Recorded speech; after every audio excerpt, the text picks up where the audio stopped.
Hello, and welcome to another episode of Who Knew in the Moment, the podcast. Today, I am honored to have Vaughn Kohler with us.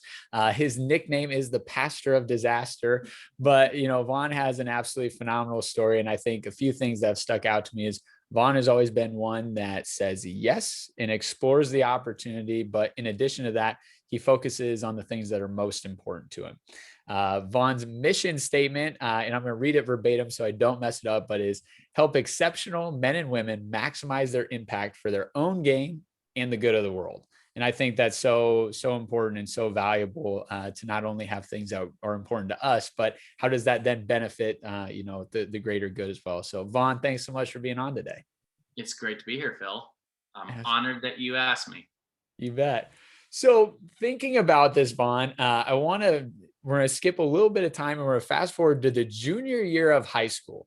And you said that you were trying to get into one class and then you were given the assignment of being in a different class, and you and a classmate were given a task of going to a soup kitchen. And this ended up being a very important piece to the development of who Vaughn was. So talk a little bit about that and what you learned from that experience.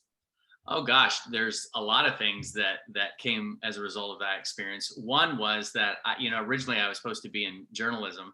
Excuse me, I was originally supposed to be in the yearbook class, and I couldn't get into the yearbook. I really wanted to be in that class because there was a pretty girl that I wanted to be in class with, and I feel no kidding. Like, this is the first time I remember praying on a regular basis, and all summer I prayed, Lord, please help me get in this class with Carrie Smith, and sure enough, I didn't. The class was full, so I had to sign up for journalism, the newspaper class.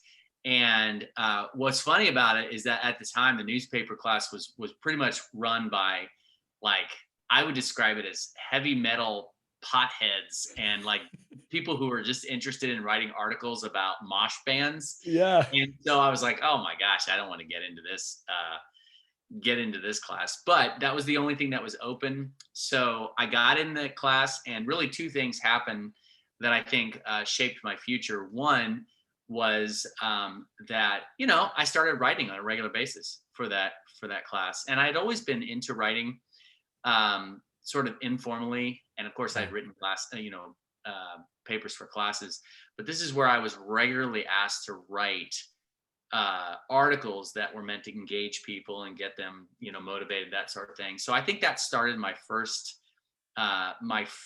real experience with writing on assignment.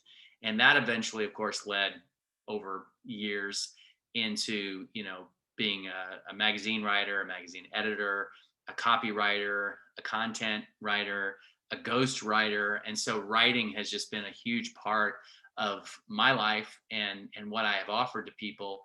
And it's been a way that I've been able to make money, and it's been a way that I've been able to help other people make an impact on the world. So that was the first thing. The other thing was just spiritually speaking. Yes. I met a guy who became my best friend, and God kind of used that friendship to really spark an awakening of my faith. And so from that point on, I always say that, up until my junior year of high school, I would have said that, yeah, I'm a Christian sort of nominally. Yep. But there was a cheesy phrase that used to go around when I was in high school, and it said that it said, going to McDonald's doesn't make you a hamburger, and in the same way, going to church doesn't make you a Christian. Right. Yeah. So I sort of punched my ticket and was a good Sunday school kid for many years. But when I got in high school, that friendship really sparked a real desire to know God and to take my faith seriously. And I think from that point on, it's been very, at least it's been my desire for that to be a central part of my life, if not the central part of my life. Yes. So, yeah. It becomes a very central part of your life. So as you're graduating high school, you have a brother that's at Wheaton College, and that is obviously a connection. And we oftentimes, us younger brothers, we look up to older brothers. And so you decide that, hey, maybe this Wheaton College spot is a place for me too. Yeah, exactly. And so when I was at Wheaton, I was a communications major. Yep. Technically, I was a rhetoric major, which is the art of persuasion, which again has contributed to my overall calling in life of this calling to write and to speak and to help people influence the world and exercise persuasion in really appropriate ways. Yeah. But it was my sophomore year of college that I took a class called Pulpit Communications. And Wheaton is a liberal arts college. It's not a Bible college. But this particular class, the purpose of the class was to encourage people to write sermons and deliver them. And so I did that, and I loved the class so much, and I started having this sense that maybe God was calling me into ministry, and I started delivering sermons as a result of being part of that class. And I just really felt as if God was smiling and he was saying, yep, that's what I want you to do. That's what I want you to do. So I started praying about going into ministry. And like I said, I was a sophomore, so I wasn't quite ready to do that. But over the next couple of years, I started researching seminaries and praying about going into pastoral ministry. And when I graduated, I did. I went to I always joke, I went to 3 different seminaries. The first seminary I left for a girl, and the second seminary I left because I couldn't afford it. So I ended up in the third seminary without the girl, but it was less money. But I started at Denver Seminary. That was my seminary, the beginning of my seminary education. And I graduated.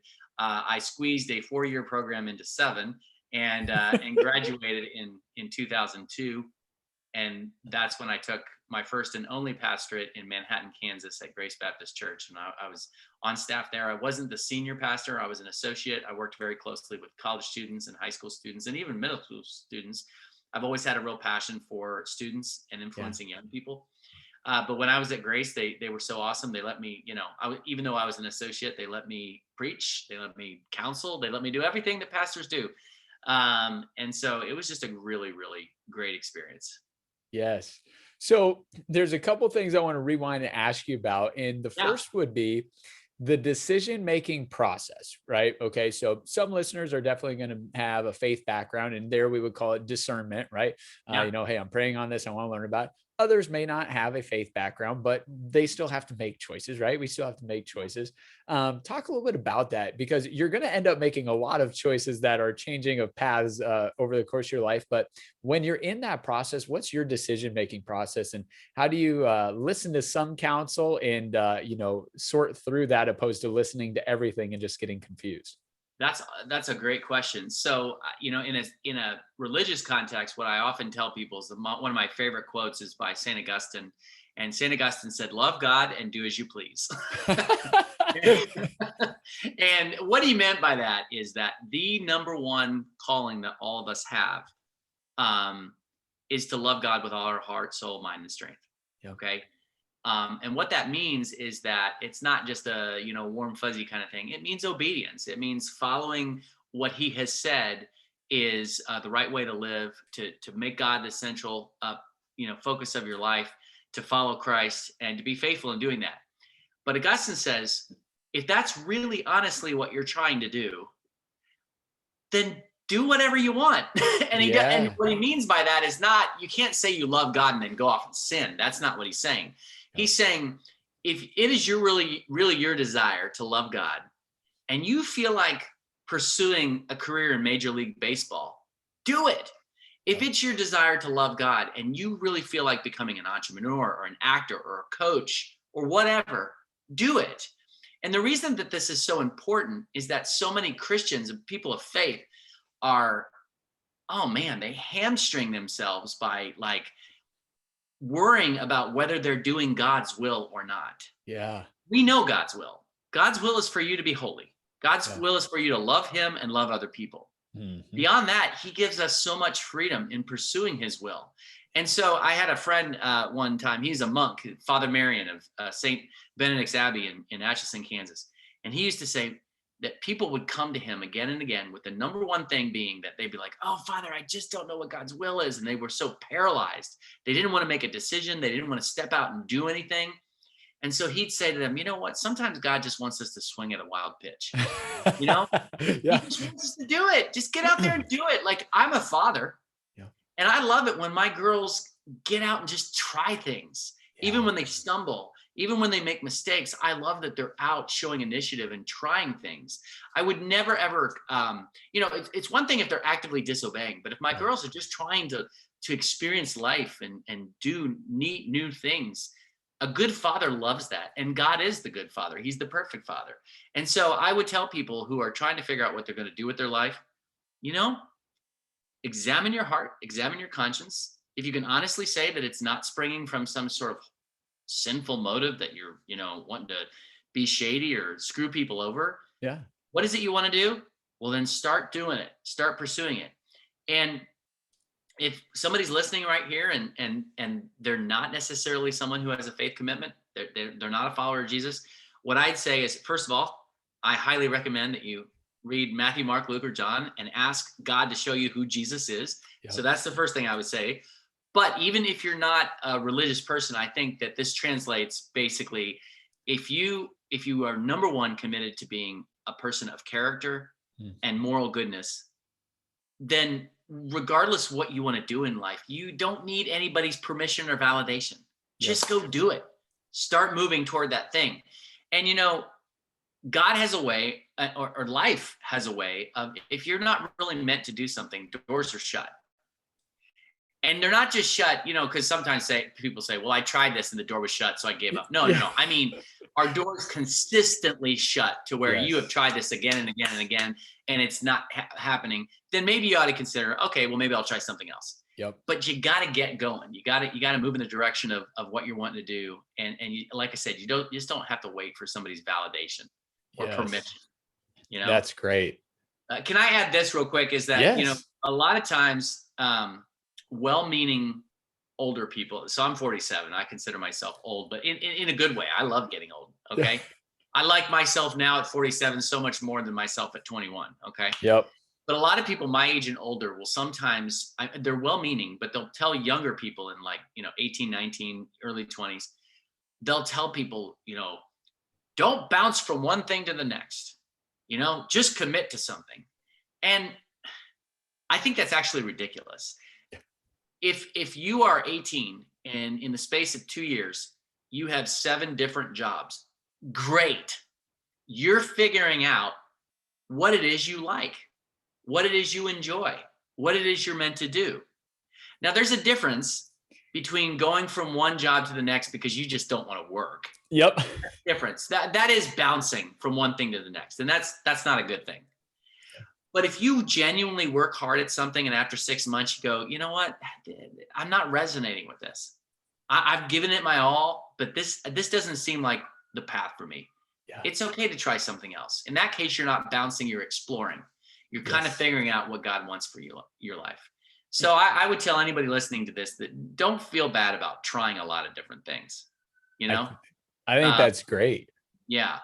I had a previous guest on the podcast, and he is executive in a university, and he goes, when I'm interviewing someone, what I want to find out is are they running to our opportunity, or are they running from their current situation? Because he goes, if they're running from something, it's probably going to follow them, right? If they're running to this, all right, great. Now you're excited about what you're entering into. It's not, I'm trying to get away from an existing problem. Yeah. Oh, absolutely. I love that. That you said that was an executive at a university? Yeah. Yeah. No, that's good stuff. Yep. Perfect. Well, good. So in the Denver seminary, I did want to highlight this because you had mentioned how maybe it was just an impactful moment of emotion. And that was, you were shopping at a King Supers.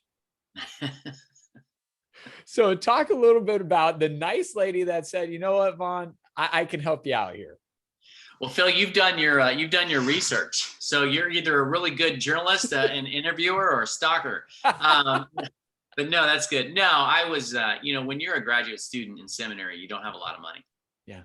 And I mean, most people, who knows, nowadays with stuff you can do online, who knows, there's probably students who are making 6 figures. I don't know, but I didn't have a lot of money, and I was paying my way through Denver seminary. And so I didn't have a lot of extra money for, food and housing and that sort of thing. And I remember going through the King Supers, which is the grocery store in Denver. And I realized going through there that I did not have enough money to pay for my groceries. And it was super embarrassing. And I was like, wow, I'm going to have to take stuff off the conveyor belt, Yeah. And say, oh, I'm sorry. Can you take this off? Because I just don't have enough. Well, this really, really wonderful African-American woman who was the, cashier. Yeah. She kind of saw what was going on. And I think she saw that I was starting to grab my stuff, and she's like, oh, honey, don't worry about it. I got it. I got it. And it was just a very, very small act of kindness. But boy, I tell you what, I'd probably pay $100 right now to have the opportunity to meet her today and just to say to her, you know what, that meant so much to me. Right. Not just that she did it, but even the way she did it. It was very nonchalant. It wasn't like, oh, you poor thing, you're so pathetic, you have no money, I'm going to help you. It was just like, hey, honey, we're all in this together, I'm going to help you out. Yep. And it just reminded me always that, you know, in the world of overachievers and success, we want to make a big splash. You know, we want to be the guy that gives $1 million to the local children's hospital. Great. If you can do that, great. Yep. But little acts of kindness performed by everybody in our country and the planet, think about how revolutionary that would be. Right.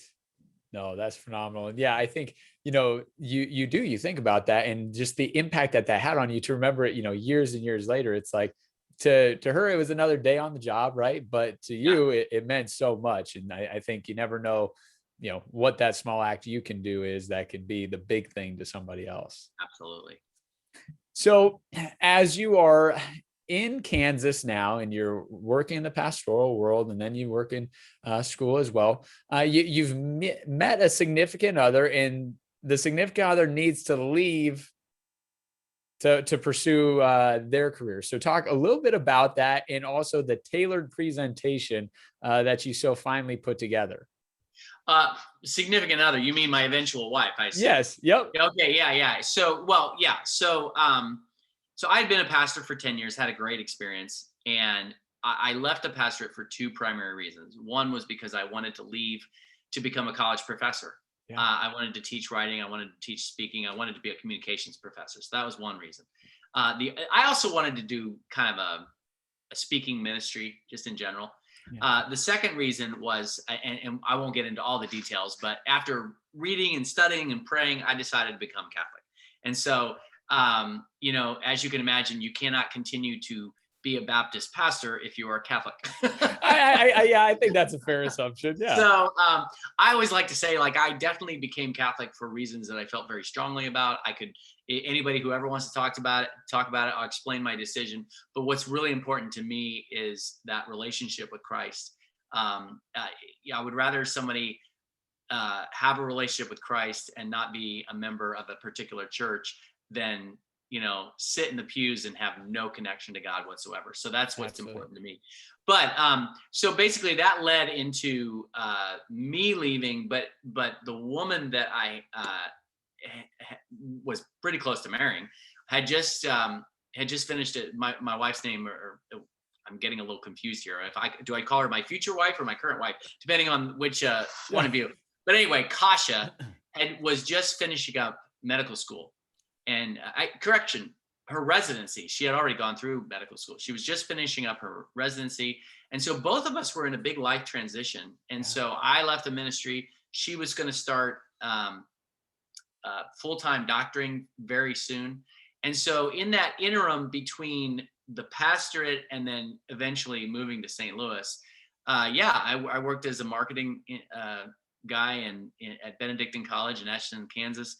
I worked in social media. I worked in their development office. You know, if anybody's unfamiliar with that term, development is basically fundraising. Yeah, fundraising. Yeah, exactly right. But that's kind of the cheap way of putting it. It's developing relationships with people and casting a vision for the institution or the ministry that you work for, so that people say, yes, I believe in that, and I want to support you with my wealth and my generosity. So I did that. And I think what you were referring to is the presentation that I delivered to the president of Benedictine College. And I'm glad you brought that up, because I think it's a teachable moment for anybody if they're at this point in their life. But obviously I'd been a pastor for 10 years. Yeah. The only thing I had on my resume was ministry. Mm-hmm. And yet I knew that I could provide value to Benedictine College. I knew I had transferable skills that could be applied to different things that they needed. Yes. And so what I did was I spent couple months essentially researching the college, figuring out everything that they were about, their vision for their institution, their core values, and then I figured out what they needed that I could help meet that need. And so I had this presentation that I was going to deliver, but I strategically delivered it in between semesters, because I I tried to get an appointment with the president because I was like, I need to go to the guy who can make the decisions, right? Not some lower person who could be impressed with what I had to say, but couldn't really make the decisions. Yes. So thankfully I did get an interview with President Minnis. I expected to be there, I don't know, for 15 minutes, and I ended up being there for 3 hours. He brought in the vice president of development, Kelly Vowles, and I just very, very specifically told him what I could do and exactly how I was going to do it. And they went for it. I talked my way into it. And what's interesting is that I later on found out that because Benedictine was such a thriving institution, that there were a lot of people who approached the president and different people in positions of authority trying to get jobs there. Yeah. This is a really interesting thing. What I did right that those other people did wrong is that when the president asked, well, what can you do for us? Their answer was, anything you want me to. Now that sounds great because it sounds like you're showing a lot of commitment to the institution, but it's not really great because it's saying, I haven't really done my homework. Yeah. I don't really know how I can fit your needs. So that was something I did really well. Is that when he asked me that, I said, I'll tell you exactly what I'm going to do. Well, and so I would say to anybody who's maybe looking, they always talk about, there's entrepreneurship. Yep. And then there's what you might call hiring your own boss, and that's what I did in that situation is that I hired a boss. I created a position for myself. And that, let me tell you something, especially when you're dealing with major institutions like colleges and universities, that can be done a lot more often than people think. Because a lot of those universities, they have disposable funds. Right. So if I'm talking to somebody who's listening right now and they're saying, man, I have all these skills, but there's no job opening. We'll go approach somebody and create it. Yeah. Well, and two things I want to highlight from what you said there was one, I can do anything, but that also implies I'm going to have to be told what to do. Right. Because I can only do anything if I know what you would be categorizing anything as. Your answer of, hey, here's what I will do for you is I don't need a boss. I just need to be working for you. And then I will get this done. Right. Right. Exactly. And I think there's a lot of attractiveness in that as a person that's getting hired by an institution, because the last thing a person needs is to say, well, I've got my own duties and now I also have to keep track of your duties and make sure you're doing them. Yeah. So that's a great thing. And then the second is just the transferable qualities. So I'm blessed I get to do some speaking on universities, and we'll have so many people that'll ask, I haven't had much career experience. How do I, interview? And I say, well, tell me one thing you're good at, one thing.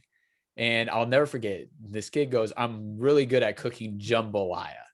And I go, awesome. So let's break that down. I go, so if you're really good at jambalaya, that means that you've probably followed a recipe. He goes, yeah, you could say that. I go, if you are did you create your own recipe or did you borrow one? He goes, I made my own. I go, okay. And then I go, lastly, when people told you about it, when they tried it, did you listen to them? He goes, yeah. I go, okay. So one, you're able to do meticulous things in your attention to detail, right? Mm-hmm. I go, second is you're willing to fail at something and try it again because the first recipe wasn't the one you have today. And I go, lastly, you're coachable. I go, if you can elaborate on that to any employer, you're going to get hired because everyone would take that person. Absolutely. Yeah. No, I think that's genius. And the truth is that it's those kinds of things that you talked about, coachability, teachability, the ability to follow directions. Those are all transferable to any situation. Yes. I always talk about I'm not a huge baseball fan. Yeah. Not because I don't like the sport. I just have never gotten into it, but I know that a utility player is someone who can do everything. Right. And then you switch the analogy to football, that the skill positions are guys that are really they're really good at one particular thing. Yep. Right. Well, I always feel, especially this is what I've learned with working for Andy Frisella for years, is that most employers, they want a utility guy. Right. They want or a utility girl, to not be sexist. They want someone who has a lot of different basic skills, those being teachability, hard work, doesn't give up, follows directions. They'll teach you the skills. Yes. Don't worry about the specialized skill or the specialized knowledge. You can gain that the longer you work for a particular company. But going into an interview, it would be great just to say, hey, these core character qualities that make for a good employee and one that can develop into a leader, I got them. Yep. You know? That's great. That's perfect. So we're finishing up our time at Benedictine. Your wife-to-be is needing to relocate. So we're heading to St. Louis, Missouri. Yep. And as you're heading out there, you're feeling pretty good about yourself because you had sold yourself on getting this job. And you're like, well, gosh, I'll figure something out. And you do figure something out in the form of a sales role. But there's one important phone call on your way to your first sales meeting that happens. Yeah, no, that's a great. So basically, you said it. I mean, I went to St. Louis kind of cocky. I was like, oh, I'm going to be able to talk myself into another job. So I started sending out resumes. I started contacting people. I was getting nothing. The only thing that I heard from was a company called Tri-County Water and Air. They sold air purification systems. Excuse me, water purification systems. So if you go into a home, it's this fairly elaborate, expensive thing that you hook up. It goes in your basement, and all your water is completely purified. It's better for your hair. It's better for your, internal health, all this kind of stuff. And it's a great company. But I tell you what, at 38 years old, after being a pastor for 10 years and having these great dreams, I was like, wait, I'm going to be a water purification salesman. I can't believe it. So I was kind of like, again, not to slam anybody who does that. It's a great job. In fact, it's actually a pretty good paying job.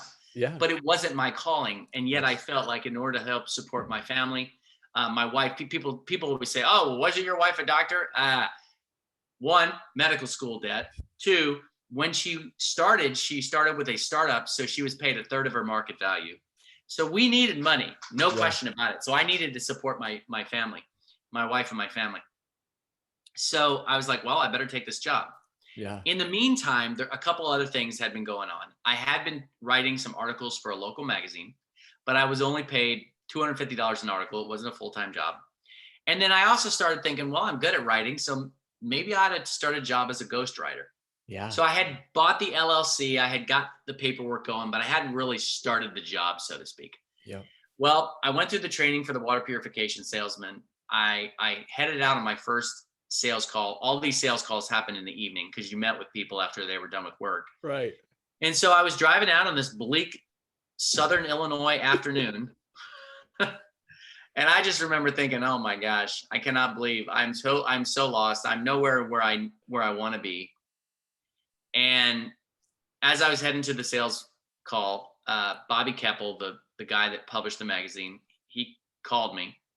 He said, hey, we really like your writing for our magazine. I said, oh, thank you. He said, so we just fired our editor, our full-time editor. Said, really? He said, do you want to be the full-time editor? I go, yes, I do. Yes. That was a little bit more my style. It was writing. It was in publications. And also this magazine, Bobby was a very, very strong Catholic man, a guy that loved Jesus. He conceived of this magazine as being kind of a GQ, but a GQ that promoted virtue. Yeah. Kind of like an Esquire magazine that made men better men. And so I loved the idea. And so I was like, yeah, I'm down. And he did say, listen, we're a startup, so it's not like a huge salary, but it was basically the equivalent of a first-year teacher, which wasn't enough or wasn't a lot, but it was a salary and it was a start. So I said, yeah, absolutely, I'll take it. Yeah. So I went to the sales call and as I tell people, it was a really funny thing. It was my first and only sales call that I had working as a water purification salesman. And you get to this point in the presentation where they kind of expect the people to kind of give a little pushback because it's a pretty expensive system. So it's this young couple and they get to the point where they go, I don't know, we think this is maybe a little too expensive for us. And they give you all these little, ways that you're supposed to handle that objection. Yeah. And I just go, yeah, you're totally right. I don't think this is for you. And the guy laughs out loud and he's like, wait, aren't you going to try to convince us to buy it? I go, no. And he laughed and I go, can I keep it real? And he said, sure. So I told him the whole story. about how I didn't really want to be a water purification salesman. And I told him that this opportunity just opened up for me. And I said, I'm really sorry, but I'm not going to pressure you into buying something you don't want to buy. Yeah. And they laughed so hard, and they were like, oh my gosh, that is awesome. And they gave me this 6-pack of citrus soda that was really well known in their area. Yeah. Some small town in Illinois that they have a local soda bottler, and they make their own soda. And so they were giving me this 6-pack to kind of basically say, congratulations, really, run after your dreams. And so it was just awesome. And on my way back, Bobby Keppel, the editor of the magazine, called me again, and he said, hey, how soon can you write another article for us? And I said, this week. He goes, great, because I got a guy that I want you to write about. He's a local entrepreneur who's been very successful. He's very respected in the area. He literally started in 1999 and has built a 9-figure nutritional supplement empire, and his name is Andy Frisella. And I didn't know at the time how significant that name was or would become to me, but it was huge. Yeah. And so you welcome a whole, change in career, right? You find this opportunity and you go to Andy and you say, hey, I got to do this interview with you. And I'm sure he's been interviewed many times before, but there's something about the two of you that just clicks. Yeah. So talk a little bit about, kind of how the relationship grows. And then someone may be mentioning the idea of, hey, you should start a podcast. Yeah. So basically I met him, we hit it off. I wrote an article about him. He loved it. I said, dude, you have great ideas. You should write a book. He goes, I should, but I'm too busy and I just don't have the time. And I go, well, I know a guy who can help you write a book. And so I sent him a proposal. He approved it.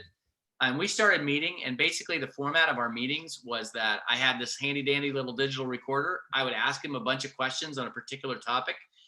I was always able to ask him questions that kind of helped him unpack his ideas. And these were just awesome conversations. And he had his media team record his answers, video and audio. And he decided, hey, I'll post these on Facebook and this new app called Instagram. And he did. And people started going crazy. And they're like, man, this stuff is so good. Where's your podcast? And Phil, it's like I told people don't realize that even as recently as 2015, right, podcasts were starting to become more popular, but it was still a relatively new thing. Yeah. And that most people who had podcasts were like in the tech world. Right. And so it's almost like the web geeky kind of tech people were the people who did podcasts. And so Andy's like, I don't even know what a podcast is. What is it? So we found out, and he says to me, hey man, I really like the dynamic of our conversation. I think you should be the sidekick. I think you should be the co-host for this podcast.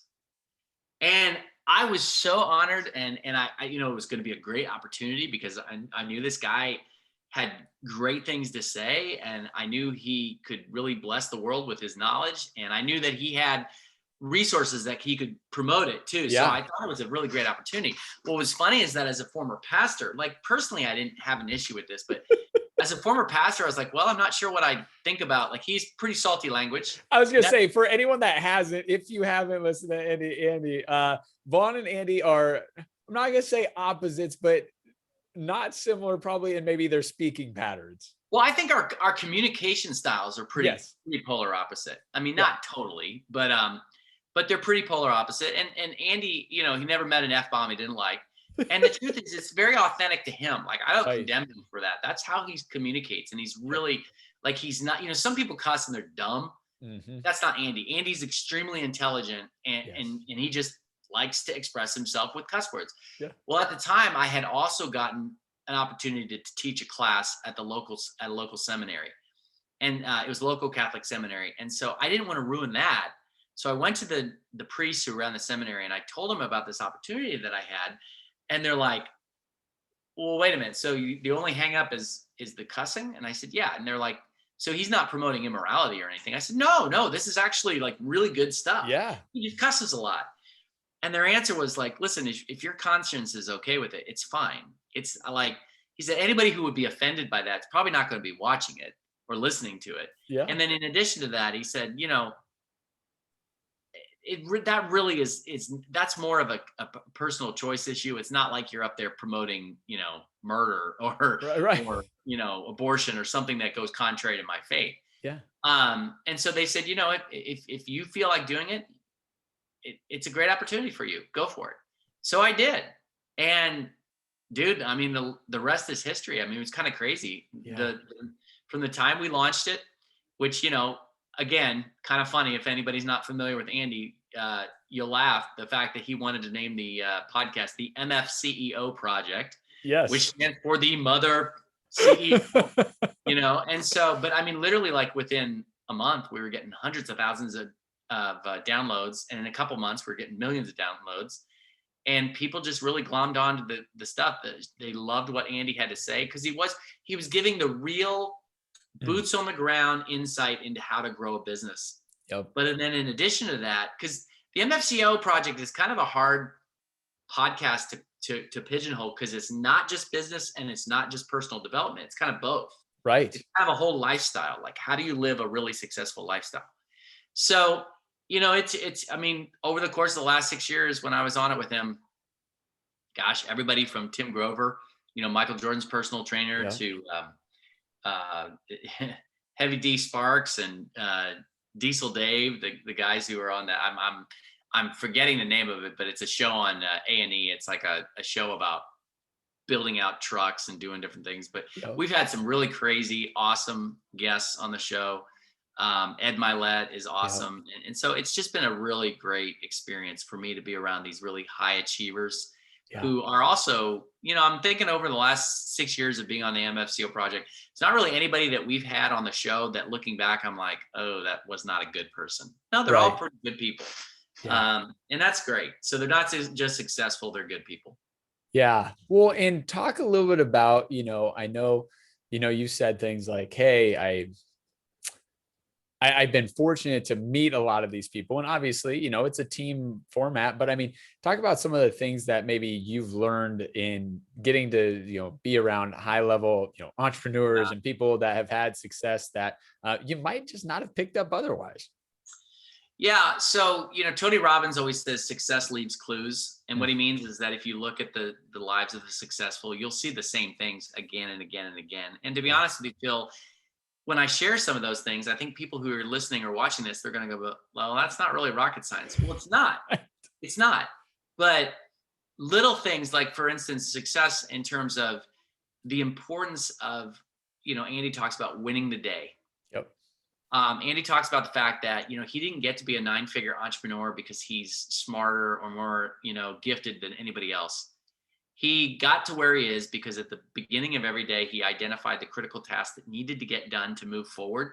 Yep. And by the end of the day, no matter what, he did them. Yes. And just winning the day 24 hours at a time, little by little, building momentum. That's a huge thing that I've learned. And the truth is that that's a very biblical concept. Jesus said, do not worry about tomorrow, for tomorrow will worry about itself. Let each day has trouble of its own. And so that's the emphasis on, pouring yourself into the present moment. So that was a big one. Another big, habit of all the overachievers and successful people is that very frequently they took time to intentionally remind themselves of their why. They intentionally took time to visualize what it is they wanted in life. And, once again, there's a biblical principle where vision drives holiness. If you see who God is, then it motivates you to live for him. Well, in the same way, in the success world, when you see what it is you really want, that motivates you to go after it. And so successful people very often return to that vision for themselves again and again. Yeah.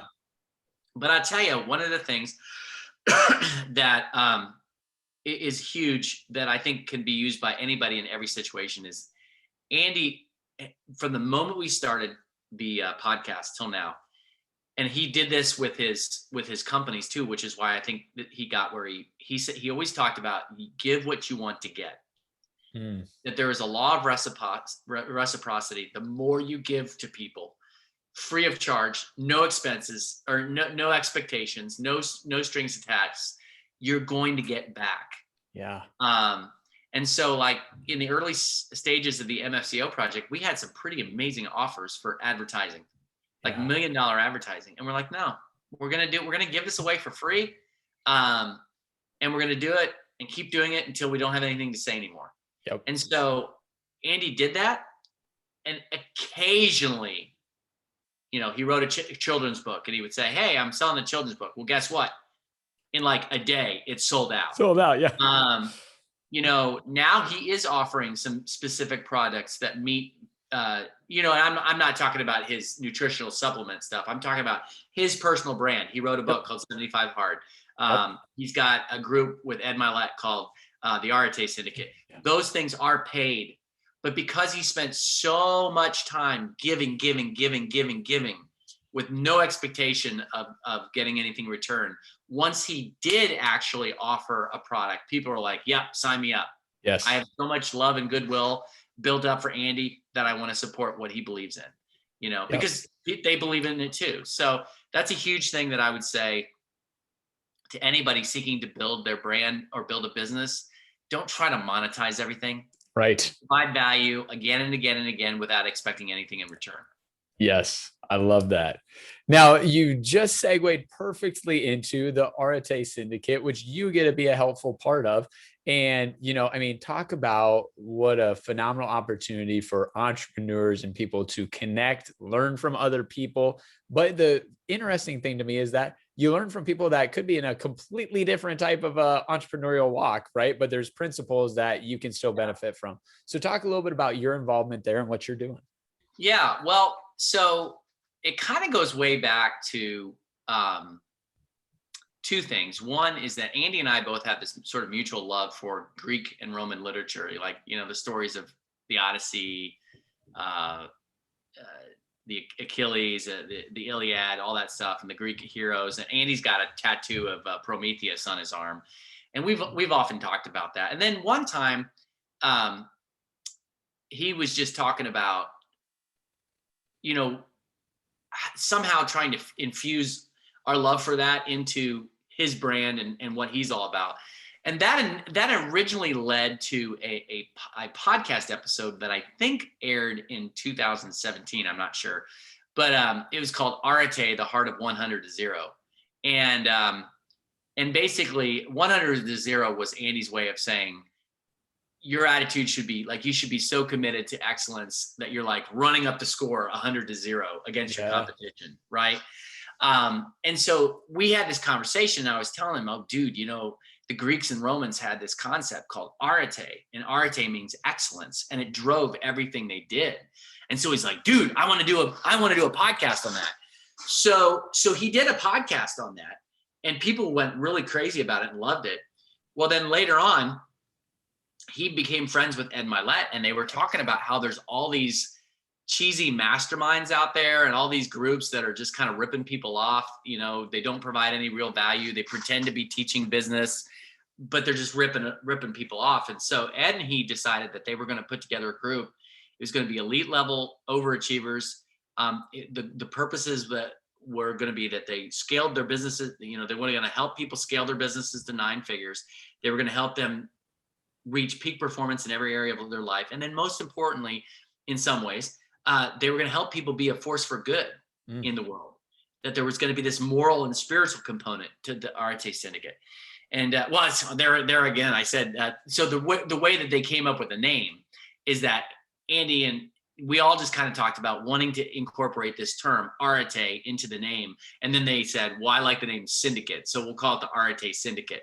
Yeah. And that's what's happened is it's become this really amazing organization and movement.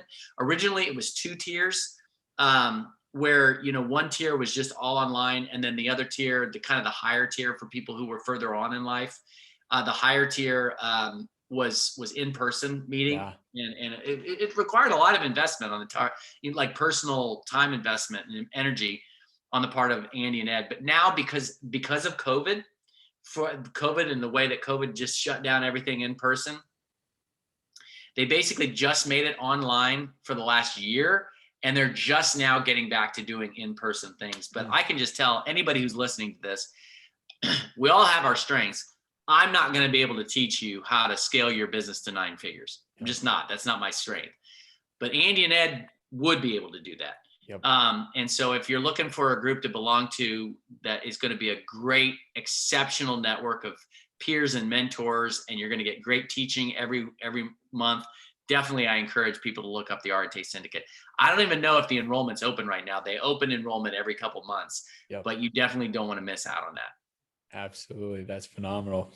So Vaughn, and I know we have only a few minutes left, so I want to be respectful of that. So it's funny you've mentioned Ed Milet a few times. I'm sure you guys have actually spent quite a bit of time together just with that. And Ed's been someone that I've latched onto for a long time. It was funny when you were talking about starting a podcast. I love when Ed Milet talks about, what are these hash browns? How do I put a hash brown in a podcast? You know, I think that's just so funny. No, it's a hashtag, Ed. It's a hashtag. Yeah. But so he had this concept that he talked about a couple of years back, and it was the term blissful dissatisfaction. Mm-hmm. And when I heard that, it forever changed the way that I would view things. And, you know, just that idea, if someone on here hasn't heard of that, the idea that a lot of people plateau because they hit that first goal and it's like, well, gosh, if I could just stay here, that's going to be a great thing. Then there's the other type of people that's like, every time they hit a goal, it's on to the next thing, and you never really enjoy it because you're on to the next thing. And so for you, you know, just with all the different successes that you guys are having, you know, how do you keep that balance of really enjoying the things that you've been able to accomplish, yet not losing the motivation to accomplish the next goal? Yeah, that's a really good question. And the quick answer is that I'm not sure that I have a sufficient answer for that, except to say that, you know, on a humorous note, yesterday, my wife and I were going on a date, and I've kind of last couple of days, I've just been kind of, I don't know, we'll say in a funk. Yeah. And I told her, I said, you know, it's kind of funny. You know, they're the different personality types. And one of them's called, you know, I think it's sanguine, is where you're just always happy and always cheerful. And I think choleric is where you're super intense and that kind of thing. And then there's melancholy, and melancholy tends to be like, the strength of melancholy is that they're able to empathize with people and really connect. But the downside of that is melancholy people are often just sort of, well, melancholy, you know, you're just kind of quiet and subdued. And I was telling her, I said, it's just kind of funny. I'm basically a melancholic. That's what I am. I'm a writer. So I'm the kind of person that would love to be at a coffee shop when it's raining outside, writing deep thoughts about God or life, you know, and stuff like that. And I said, it's really funny because here I am. I'm kind of a natural melancholic and kind of an introvert. I'm a people-loving introvert. Yes. Okay? So I like people, but I like time alone. Yeah. But I told her, I said, oh, there's just this tension between the fact that I'm sort of this natural, want to be alone, quiet, that kind of thing. And yet I'm in an industry where it's almost like, you got to be positive, you got to be happy, you got to like, let's go, you know? And oh man, it's just hard sometimes because like, there's some amazing things going on in my life right now in terms of projects and successes and stuff. And I love it. Yep. But there is also this just natural component on me as, oh, I don't want to do this, you know, and this is really overwhelming. And so there's that weird sort of dynamic going on. But what I would say to kind of answer your question is, for me, what has helped to keep that blissful dissatisfaction is that as a Christian growing up and hearing the scriptures since I was very little, I've had it like literally inculcated into me and just engraved on my soul that there's this principle in scripture that we might call the already but the not yet. And so an example would be like, you know, when you throw yourself on the mercy of Jesus, you're saved. But the scriptures also talk about the importance of persevering and making it overcoming temptation so that on the day of judgment, you will be saved. Yeah. So there's this already, but not yet. In the same way, there's this, when it comes to the way that we relate to our Heavenly Father loves us and he does approve of us. That's very, very clearly stated in scripture. You follow Jesus, the Heavenly Father loves you, right? And yet, Jesus talks about the parable of the talents, which is basically a story about how we're all responsible for making the most of our lives and using the resources that we're, supposed to be using. And in the story, there's a servant that doesn't do that. He squanders it. And the master in the story says, "You are a wicked, lazy servant." And so the servant is basically cast into jail. But then for the faithful servant who really made the most of his resources, the master says, "Well done, good and faithful servant. Enter now into the joy of your master." So to apply that to what we're talking about here is that there's this already where the Father already loves and approves of us, but there's the not yet. We still have to work hard so that one day when we stand before God, he's going to say, "Well done, good and faithful servant." So with regard to like the whole blissful dissatisfaction, I think all of us on a day-to-day basis, if we understand who God is and what he's done for us, we can say, yes, life is good. It's full of blessings. It's full of good things. And I should delight in that. I should be thankful for that. But we're still called every day of our life to make the most of our lives. That's where the dissatisfaction should come, is that I still have a way that I want to show God I love him. I want to still make the most of my life so that someday I can stand before God and say, yes, I didn't waste my life. I made the most of it. Does that make sense? That's perfect. That is perfect. I mean, it sparks 92 more questions, but another time we'll have to have interview number 2.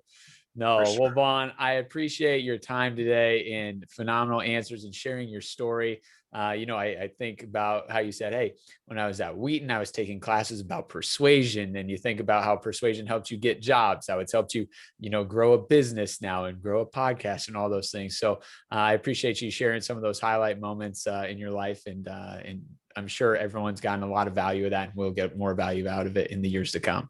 Well, I sure appreciate the invite to be on your show, Phil. And I would just say, I love it when people connect with me. So I'm on Instagram.